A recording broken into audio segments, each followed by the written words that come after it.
وہی اللہ ہے جس کے سوا کوئی معبود نہیں، پوشیدہ اور ظاہر کا جاننے والا، وہ بڑا مہربان ہے، نہایت رحم والا ہے۔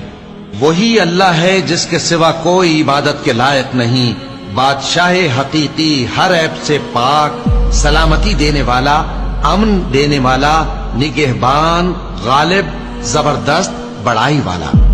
اللہ مشرکوں کے شرک سے پاک ہے۔ وہی اللہ تمام مخلوقات کا خالق، ایجاد و اختراع کرنے والا، صورتیں بنانے والا۔ اس کے سب اچھے سے اچھے نام ہیں۔ جتنی چیزیں آسمانوں اور زمین میں ہیں سب اس کی تسبیح کرتی رہتی ہیں، اور وہ غالب ہے، حکمت والا ہے۔ اے انسان، تو اپنے پروردگار کی طرف پہنچنے تک خوب تکلیف اٹھاتا ہے، پھر تو اس سے جا ملے گا۔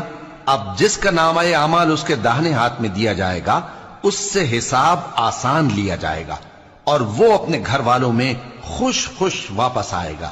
اور جس کا نامہ اعمال اس کی پیٹھ کے پیچھے سے دیا جائے گا تو وہ موت کو پکارے گا اور دوزخ میں داخل ہوگا۔